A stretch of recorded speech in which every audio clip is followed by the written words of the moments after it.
Continuamos en Hudson, tenemos un problema y bueno, los miércoles cada 15 días llegó el día, lo extrañamos. Horrores. Un miércoles de feriado. Sí, y de desazón, porque no estuviera él. Mira, no te creo que en tu casa debes tener desazón un 19, feriado. Joder, ya estaba un poco. Al final. A la final. Lo primero es la familia. Bienvenido, Gustavo Alonso. Personas y personajes es la columna que hace. Vienen a hacer para todos nosotras y nosotros. ¡Qué remera, Gustavo, por favor! Sí, real, remerón. Remerón. Poe, el Che, cuervo. hermoso. Poe, Ahí está. es el limpiador, ¿no? Qué lindo. Claro. El de fragancia floral. ¿Cómo ¿cuál estás, es? Gustavo, tanto tiempo? Bien. Sí. Todo lo bien que se puede. Todo lo bien que se puede. La Muy vida. bien, muy bien. Pero bueno, con ganas de la columna. Porque al correrse de fecha hizo una coincidencia que hace que sea una columna autorreferencial para mí. Epa. Vieron que en la comunicación se dice que hay quienes hablan de todo para en realidad hablar de uno mismo y quienes hablan de uno mismo para hablar de todo. hablar de cualquier tema. Me Bueno, encanta, me encanta. en este caso voy a agarrar la segunda. La segunda. Yo siempre hago al revés, pero no, Ahí voy a hablar está. de mí mismo para... Mirá qué ¿Por qué? lindo. Porque ayer se cumplieron 20 años de que yo estrené mi primer documental. ¡Epa! Un documental que me había llevado mucho tiempo hacer. Sí, señor. Con lo cual la columna de hoy se llama El oído absoluto. Ajá. ¡Epa! Y el primer video adelanta quién sería el personaje Del que vamos a hablar. del A que ver. vamos a hablar en el día de hoy.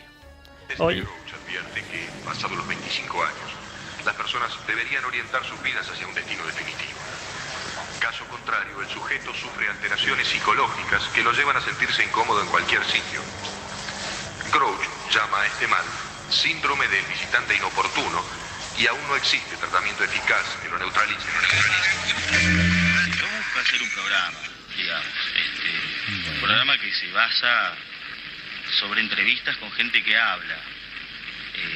Creo que esa gente que habla tiene cosas para decir.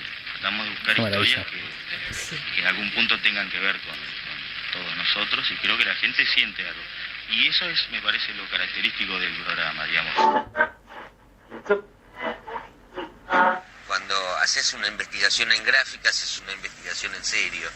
Cuando haces una investigación en televisión, haces una puesta en escena de una investigación. De alguna manera, por única vez, creo que Polo rompió el molde de eso, digamos, y eso es lo valioso. Polo no es otra cosa que obra. Después hay un mito personal, normal. Es decir, una de las cosas que tiene el arte es que existen los artistas. Y entonces los artistas forman parte de nuestro imaginario, nos lo imaginamos. Y además es casi un condimento muy sabroso y necesario imaginarse al creador. ¿Qué sería la obra sin creador?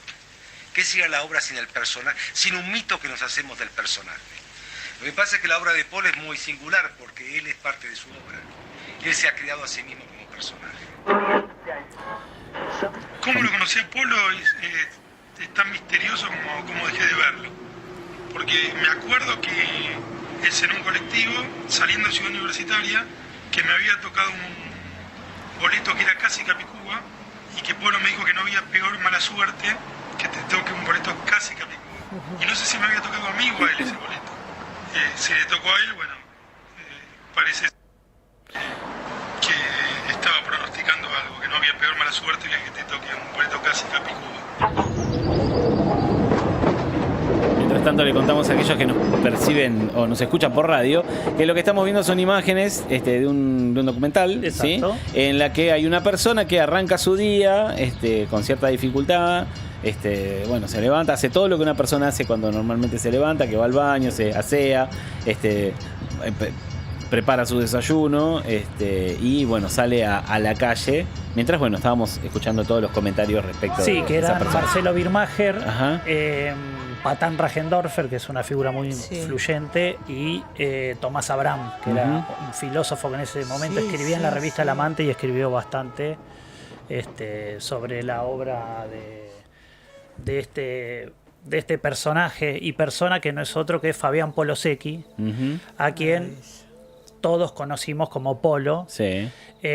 Incluso que todos conocimos mucho más como mito posterior a su obra que en su momento, digamos, ¿no? Dentro de una semana es la fecha que conmemora su muerte. Yo recuerdo que cuando estrené el documental trataba de que no coincidiera con la muerte y era como complicado, ¿no? Porque había... Polo murió ya hace 21 años. Tremendo. Entonces es como... es como complicado. Era complicado en ese momento, básicamente porque es la historia de un periodista, le decimos a la gente, que se suicidó. Sí. Y estando tan fresco ese suceso cuando empezamos a investigar, es muy complejo el tema del suicidio, porque siempre hay culpabilidades, porque siempre eligen a alguien hay que responsabilizar. Echarle la culpa, responsabilizarlo, porque no tienen bien resuelto qué es lo que pasó. Pero que nos permitió ir conociendo la verdadera historia de por qué Polo termina siendo Polo. En principio porque empieza en el seno de una familia de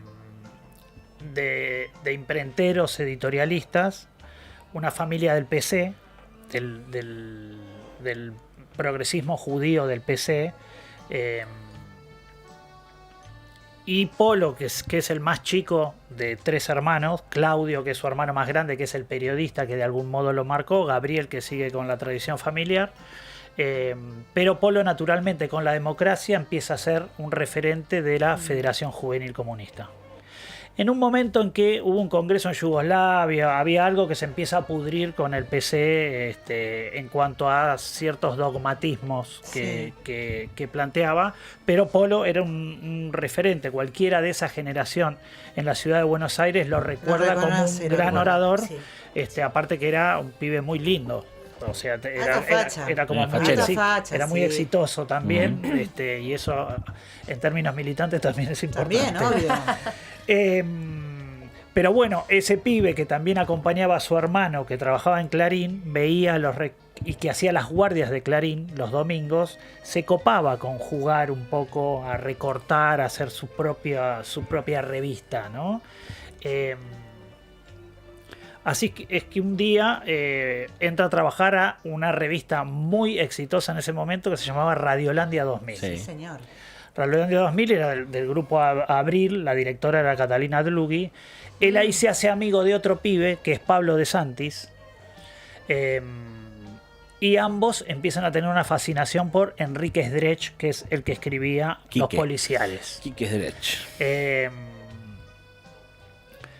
Empiezan a descubrir, bueno, cubren la noche, obviamente. Él tiene algunos affairs con actrices muy conocidas y mucho más grandes que él. Ve que es como una dinámica de usos y costumbres propia de las guardias por ahí.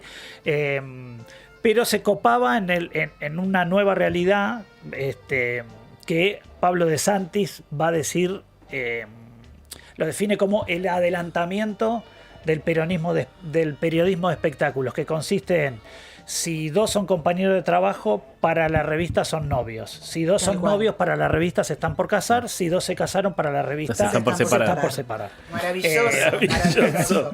Entonces ese esquema distorsionaba un poco todo. Se van al tiempo de esa revista, porque está la revista Fierro que dirigía Sasturain, que era más prestigiosa. Pablo de Santis ingresa a la revista Fierro y después queda como una especie de director. La revista Fierro era una revista de historietas que tenía muchas historietas compradas y como un container de historietas extranjeras con derechos. Entonces es lo primero que empieza a publicar. Enki Bilal, un montón de autores, Genet, había muchos autores internacionales, el propio Manara, ¿no? Ediciones de La Urraca empieza a publicar eso. pero Pablo De Santis le da como un toque más narrativo, incorporando secciones que tengan que ver con el rock. Y ahí había una página que se llama Tuercas y Tornillos, que es las que escribía Fabián Polosecchi. Incluso algunas están firmadas por él. De Santis dice que él era un poco laxo con los tiempos y que finalmente las terminaba él. Como que no terminó de entender la revista nunca, pero... ¿Qué sería la marca con la que él ingresa a la televisión a su primer programa? Su primer programa, El Otro Lado, que es del 93, es la historia de un guionista de historietas que se queda sin imaginación y sale todas las noches a buscar historias posibles.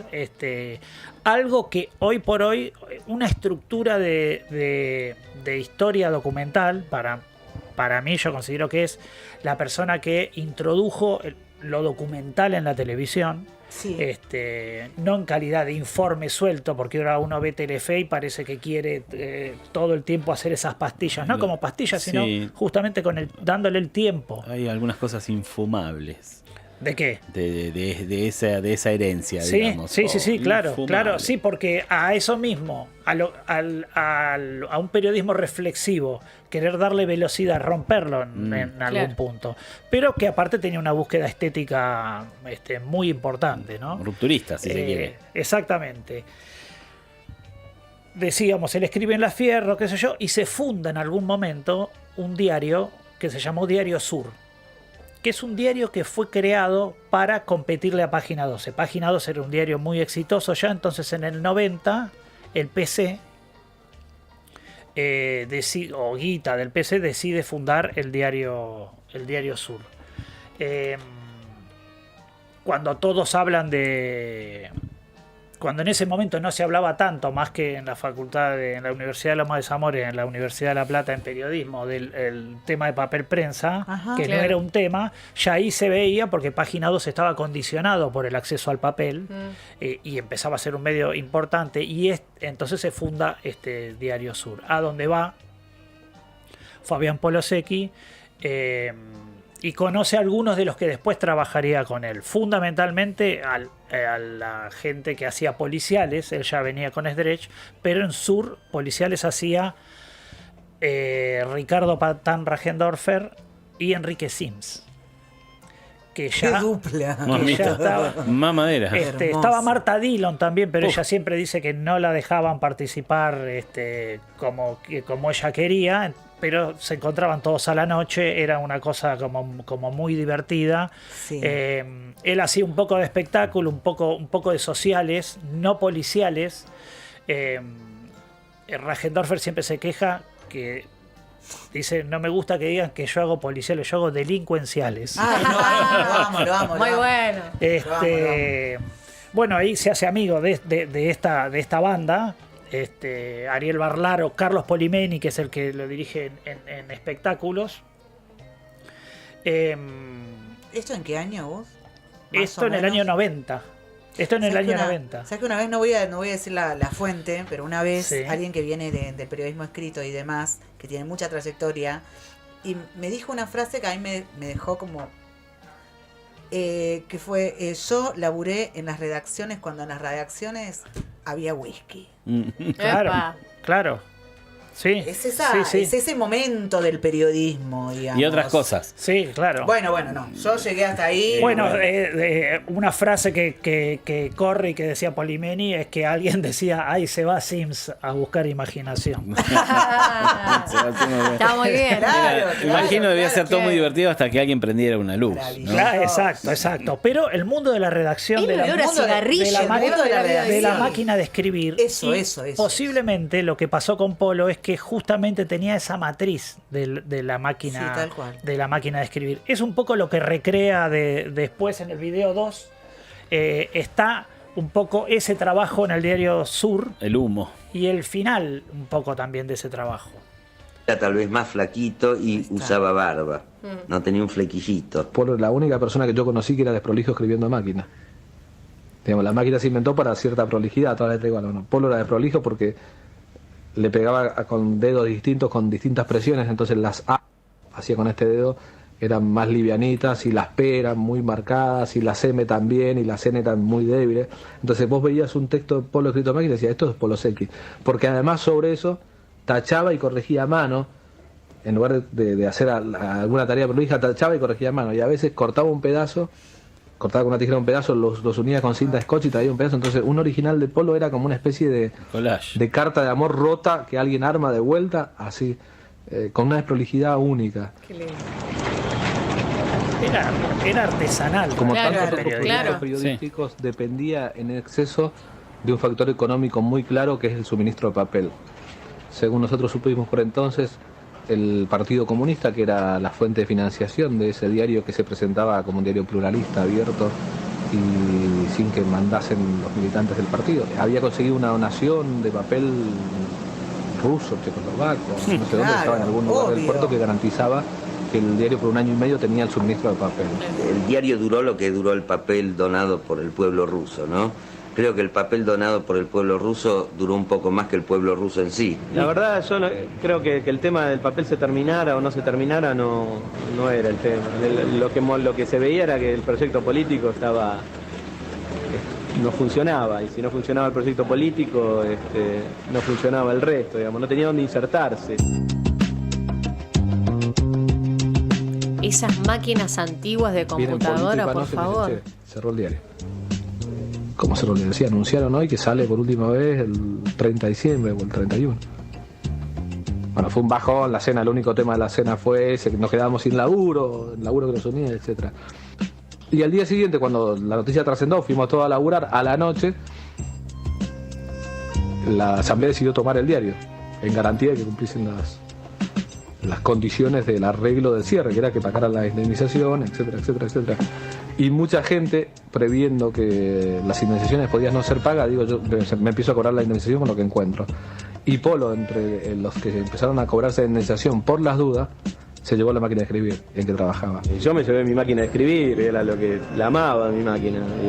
Había conseguido, era difícil en ese momento tener un Olivetti que anduviese bien, que te respondiera, era como, viste, era una cosa, eran como parte de mis manos, viste. Yo me llevé también, debo confesar, mi máquina de escribir.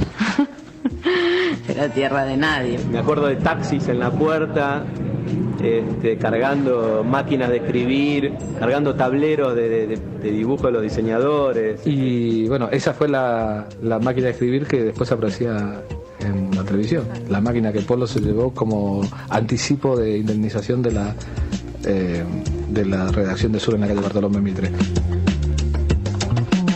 Bueno, eso habla a las claras de las influencias con las que llega Polo. Llega con una máquina de escribir que se llevó del diario Sur, y con un imaginario de historietas que no entendía bien, pero que le permite construir ese personaje. Él ingresa a la televisión a un programa como columnista, haciendo pequeñas pastillas de un programa que se llamaba Rebelde sin Pausa. Sí. Rebelde sin Pausa era un programa que se hacía a la tarde y que conducía originalmente Vicentico. Sí. La versión era de Vicentico. Ruth Infarinato. Y un personaje... ¿Qué era 90 y cuánto ahí? 92. Claro. Y un personaje que se llamaba Alfred Olivieri, que después fue un gran... Movilero. Gran movilero después del Rayo. Movilero del Rayo, sí. Producción de Gastón Portal. Exacto. Producción de Gastón. Estaba pleno la cantidad Gastón de Portal, cosas que ha dejado. Me volví rebelde en busca de tu amor. Rebelde sin pausa cantaba Vicentico. Exacto. La cortina era de Pero era un desastre el programa. Era una la porquería, verdad. Entonces convoca, ATC convoca a Raúl Becerra, que era un productor, ve el programa y dice: Vicentico no puede conducir nada. Incluso lo queremos, pero Raúl hay Becerra, que algunas venía del mismo ATC con la noticia rebelde, no era uno de los que estaban. Exacto, claro. Becerra, Brevalla, Guibur, Castelo y Repeto. Después, claro, después se ingresa Repeto. Entonces Becerra dice: yo quiero producir, yo no tengo problema en producir, me parece que es un programa. Está hermoso. Claro. Chicos, es un programa que puede funcionar mejor a la noche. Este programa debe ir a la noche, a las 12 de la noche. Y yo lo que les propongo es acaba de venir de España y está sin un mango porque fracasó, porque desarmó Pachuco Cadáver, está Roberto Petinato. Un tal Petinato. Claro. Que no había hecho nada, no había conducido todavía. Dice, yo les propongo a Petinato, bueno, entonces lo ponen a Petinato, una banda que en vivo con el Zorrito Bon Quintiero todas las noches, Petinato empieza a conducir y ahí entonces dicen, bueno, si está Alfredo Olivieri, que es tan luminoso y que hace las estrellas, qué sé yo, hagamos a alguien que tenga la oscuridad necesaria. Claro, el mundo de la noche, ¿no? Claro. Ahí propone entonces, bueno, hay un casting grande, quedan al final Carna, el que ahora es humorista, que decide hacer un fotógrafo de espectáculos. Y era muy cercano al otro. En cambio, Polo hace un bar de putas, el portero de un bar de putas, que se presenta así, y que ya en el primer informe que lleva, empieza como la tensión de, es otra cosa. Y también corre a la par de un recolector de residuos. Lo sigue en un auto al recolector de residuos en ese recorrido. Entonces queda Polo y empieza como en esa pequeña columna con Petinato. Pero iba a piso, lo presentaba. Eran pequeñas pastillas que se hacían por fuera. O sea, eran pastillas que llegaban cerradas al canal y que ya producía de algún modo la gente cercana a Polo. José D'Amato, él tuvo grandes realizadores, Daniel Laszlo, Nacho Garacino, toda gente que ahora tiene películas hechas. Y ahí alguien empieza a ver en un hueco en la temporada siguiente, che, Polo tendría que tener un programa. Tendría que tener un programa. Habla con Sofovich.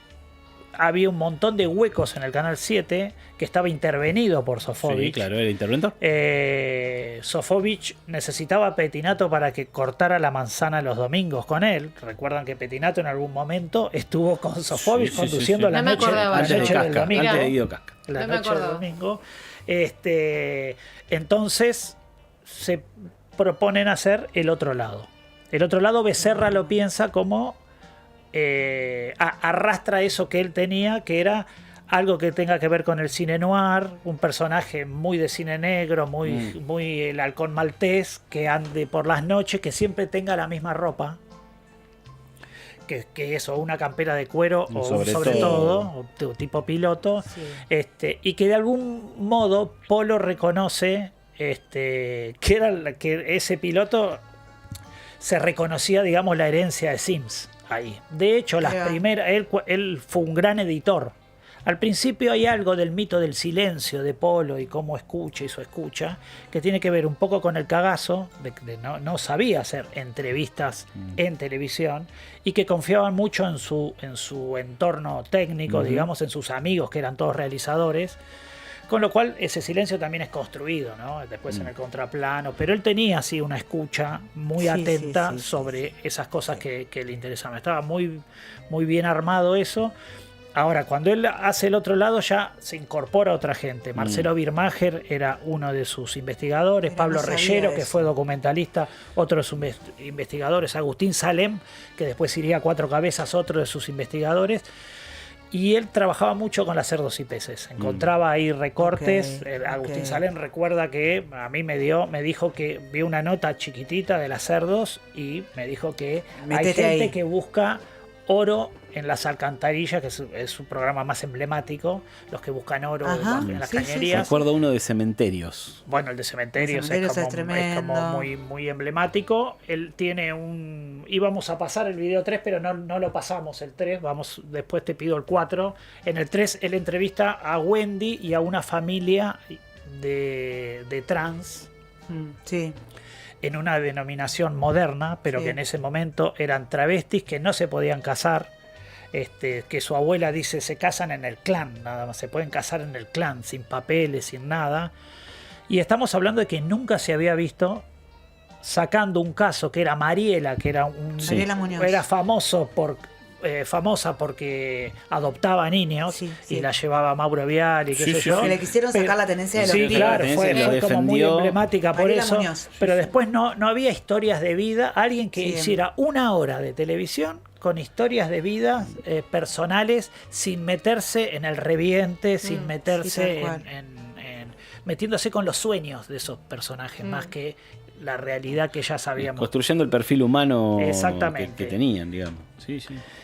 Ese año 93 se dan los Martín Fierro, a él lo ternan como revelación y lo ternan como mejor programa periodístico. Competía con un programa de Telefe para el cual habían traído una periodista de la CNN que se llamaba Lana Montalbán. Lana Montalbán.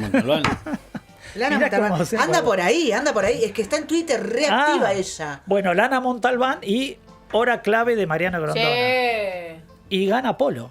Mirá vos. Que es buenísimo ver las caras de los... Qué maravilloso. Impensado. Y va Polo con sus amigos. Incluso dice, esto que hacemos nosotros en vivo lo soñamos muchas noches en calle Corrientes.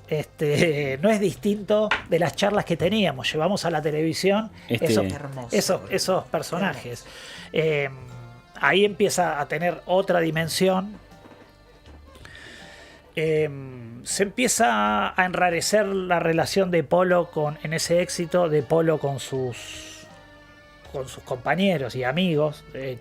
Su hermano plantea un poco profesionalizar eso. Ese profesionalismo hace que opine gente que los amigos esos del bar dicen, che, no. ¿Qué dice este boludo de lo que queremos que sea más grande? Polo editaba, la isla de edición estaba en el fondo de una famosa funebrería de Buenos Aires que manejaba un tipo que se llamaba Alfredo Péculo, que también iba todo el tiempo a los programas de Sofovich, con lo cual ya tenía como, bueno, no, saltemos, vamos a un lugar mejor y no sé qué. Ahí un poco se empieza como a pudrir. A dividir la cosa. A Sofovich le interesa seguir con el programa. Estamos hablando de que Sofovich, mientras corta la manzana los domingos y vacía Canal 7, ATC, fuera de la última década, fue el momento de mayor experimentación para mí en la historia de la televisión argentina.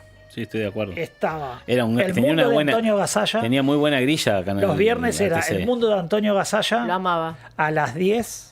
El Antonio Gasalla que incorporó a Urdapilleta, Tortonese y Juana Molina. A las 11 iba El Otro Lado y a las 12 tenía un ciclo de ficción recontra experimental, se llamaba Cartas de Amor en Cassette. Sí, claro que con Miguel Ángel Solá y Blanca Oteiza, que grababan videos y no sé qué. Y encima los sábados estaba Caloy en su tinta.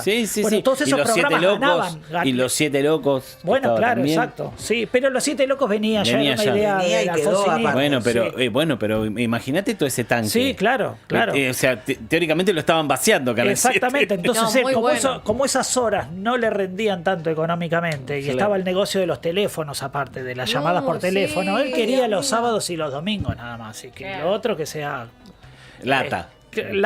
Bueno, todo se hacía afuera, ¿no? O sea, es un programa sin piso los de Polo Secchi. Entonces es una lata construida como si fuese un documental. En el 94 él vuelve a hacer El Otro Lado, y ahí sí, el video 4, donde hace un programa sobre los trenes, del que se destaca esta pequeña parte con una banda de ignotos. Sí, señor. Por entonces. Sí, señor.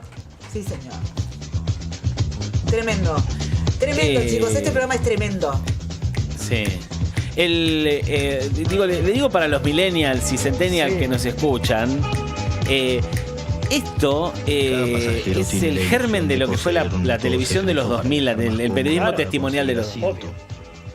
La cábala puede consistir en elegir un vagón o una puerta o un momento determinado para subir. Otros prefieren viajar sin asientos, sin ventanas, sin puertas. Buscan convertir cualquier trayecto en un viaje verdadero. A través del peligro sin sentido, quieren devolverle el sentido a las cosas.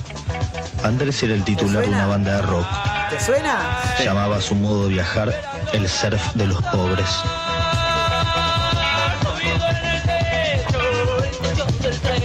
Bueno, y ahí muestra cómo Andrés Ciro y la banda suben y viajan en el techo del tren en lo que llaman el surf de los pobres, que era habitual, pero también Polo subiéndose al techo y por supuesto entonces un realizador y un camarógrafo agarrado no sé de qué modo filmando es tremendo eso. Este capítulo, chicos, es tremendo.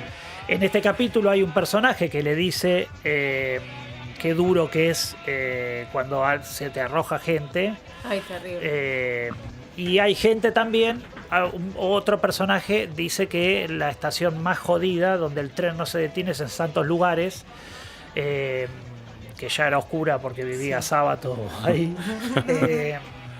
Pero que bueno, ese es lo más complejo de ser maquinista, ¿no?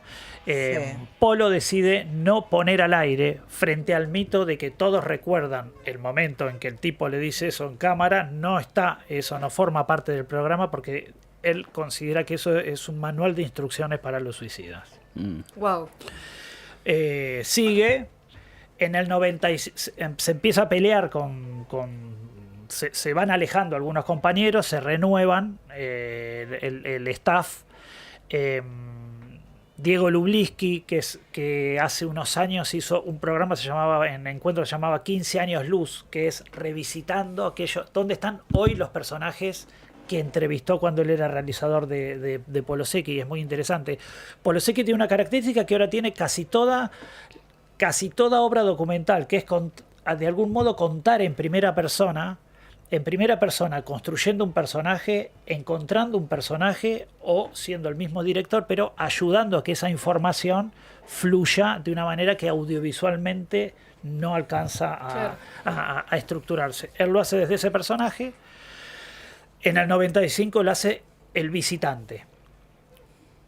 El visitante tiene otra característica, que es esto que escuchábamos al principio, basado en una cosa que se llama el síndrome de Groucho, toda una creación de Pablo De Santis. Pablo De Santis era el guionista de su voz en off, o sea, el guionista del personaje Polo era Pablo De Santis. Y ahí el test de Groucho dice que, bueno, ahí está el síndrome del visitante inoportuno, y es el que llega y ve. Eso se empieza a disolver, está él siempre con una camarita filmando todo, pero se empieza como a disolver. Y ya en los últimos capítulos, que son el de Saavedra y el del Tigre, donde él se va a vivir, bueno, él se separa, él se casa con abandona también sus amigos del PC, su novia militante y que había participado en las brigadas del Café en Nicaragua. O sea, él se empieza como a correr, pero también parte de sus amigos. No sé, Marcia Amoroso era la dueña de Ave Porco, que era como el lugar, claro, emblemático. O sea, no se va alejando de todos, empieza a saberse que él estaba en el Tigre. Cada tanto venía, hace esos últimos programas. Recomiendo a cualquiera que googlee Polo Secchi, programa Saavedra o programa El Tigre. El de Saavedra es simplemente una persona dando vueltas a la manzana, buscando un loro que canta la marcha peronista y que va tocando timbre, y que es periodismo con nada. Y no podés salir por la sensibilidad que tiene él para preguntar, porque nunca deja de ser un vecino del barrio. Sí. Tiene una curiosidad permanente. Pero ahí termina en el Tigre, se separa de Viviana, de su mujer, con quien tenía una nena, y queda anclado en el Tigre, con un personaje que descubre en el último programa del Tigre. Que era instructor de artes marciales, que tiene que ver un poco con lo espiritual. Y ahí algunos empiezan a ver que Polo Secchi empezó a flipar hacia un lugar que no tenía mucho que ver con él. Si bien el Tigre estaba en su historia porque él había sido nadador como su padre y nadaba en el Tigre, y la comunidad judía progresista tiene toda una tradición en clubes que tienen que ver con el río.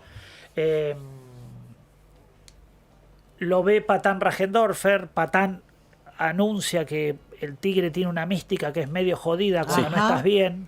Él estaba haciendo una investigación sobre Rodolfo Walsh en el Tigre y sobre Haroldo Conti.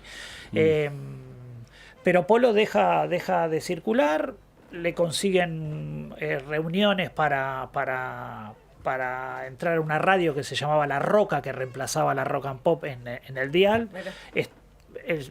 Cada vez que aparece en la ciudad aparece mal vestido, oloroso, la gente, sus amigos tienen el recuerdo que la última imagen ya era, che, vos lo viste a Fabián, me parece que no, que no está bien. Y finalmente, en 1996, el 3 de diciembre del 96, van a una reunión a La Roca, que parece que iban a tener un programa de radio, y le dice a su amigo Eduardo, vos llevate el auto, que nos vemos a la tarde. Él va, se toma el tren Sarmiento, va a Santos Lugares y se arroja debajo del tren, como lo había indicado en aquel manual para suicidas. A partir de ahí el mito. En principio Rial pone una guardia costera.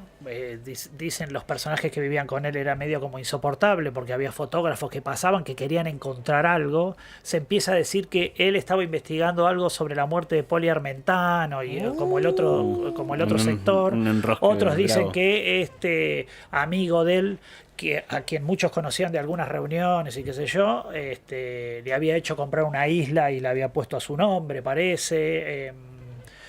Esdrech, yo me acuerdo cuando lo entrevistamos que decía, no, yo sé que en algo estaba, porque básicamente el periodismo policial divide a la gente entre testigos o culpables, digamos. No hay grises. Ninguna instancia, Pero bueno, fue una personalidad para mí fue la última bisagra entre el periodismo gráfico y el formato audiovisual. Hoy, que es tan usual que nosotros veamos series basadas en el caso Nair, en el caso... Él tiene un programa sobre sirvientas que es impresionante, que las sirvientas de los Di Tella, por ejemplo, que criaron a todos. O sea, la sirvienta era chiquita cuando ya criaba al padre, y generaciones y generaciones de sirvientas. Qué locura. Familias paralelas que trabajaban exactamente, y gente orgullosa, ¿viste? De Avenida Libertador, pero con uniformes, bueno, todo. El de Buscadores de Oro es el que más le gustaba a él. Está Dolina, participa en ese, que cuenta un poco una famosa serpiente imaginaria que hay en el arroyo Maldonado. Es el que más quiso meter ficción, pero no terminó funcionando. Patán dice que en ese momento todos decían que él había copiado todo del Perro Verde, que era un programa de Jesús Quintero. Él dice que no, que lo sacó de Roberto Galán, cuando en Yo me quiero casar y usted, cuando disparaba algo, porque lo concreto es tratar de provocarle primero silencio al entrevistado, o sea, una pregunta que lo deje pensando y que eso te lo devuelve. Polosecchi fue un personaje colectivo, o sea, Fabián Polosecchi es la persona, pero el personaje es Polo. Polo es un personaje colectivo creado también por esa barra de amigos en una calle Corrientes, que se terminó la bohemia, porque también Sofobi, son los 90, se empieza a ir todo a la mierda. Y que para mí deja una marca absoluta en la historia de la cultura y fundamentalmente en la historia audiovisual, incluso cinematográfica, que a veces está peleada con la televisión, como que la televisión es lo periodístico y el cine es arte. Yo no podría pensar que en el 98 se estrenó Pizza, Birra y Faso sin pensar en Polo. Que en el 99 se estrena Mundo Grúa, Pablo Trapero, sin pensar en Polo. Que en el 2000 se estrena Ocupas sin pensar en Polosecchi. Y que en el 2001 se estrena Bolivia de Adrián Caetano sin pensar en Polosecchi. O sea, todas esa nueva energía de querer mostrar también desde la ficción un mundo que era distinto, y que en la televisión lo tenía de modo un poco espectacular Juan Castro con Caos en la Ciudad, que tiene programas casi plagiados, digamos, en el orden. O Ser Urbano con Gastón Pauls, que lo citaba como una influencia, y que hoy mucho de lo que está colgado en la red tiene que ver con una gestión que hizo Gastón Pauls ante La Viuda para tratar de digitalizar los materiales en un momento en que podía tener acceso, pero se puede buscar. Hay un libro que se llama Polo el Buscador, hay un montón de artículos, pero no sé de ninguna manera se puede comprender Polo si uno no pone un capítulo, y aunque ahora parezca lento, porque realmente no todo resiste el paso del tiempo, poner en contexto el momento en que esa persona, ese personaje nos trajo esas historias, es un plan que aconsejo que no se lo pierdan. ¿Tu documental dónde lo podemos ver? Mi documental está colgado en una bajísima calidad, pero ¿dónde? estamos remasterizando porque a 20 años lo vamos a reestrenar. Por favor. Bien. Pero una de las cosas que pasa es que, por ejemplo, este fragmento de los piojos te lo mutea ahora. Claro. Así que está en proceso de remasterización. Y resonorización, que la música es de Fernando Zamalea. Bueno, pero después decinos dónde lo podemos ver. Supuesto, dale. Claro. Gus, muchas gracias por este Gracias. ratazo. Te extrañábamos. Ay, sí, te queremos mucho. Yo también extraño, Yo también. Obvio. Gente, musiquita y volvemos. Dale. Boludo, qué emoción. Ay. Y ahora que es tuya la ciudad.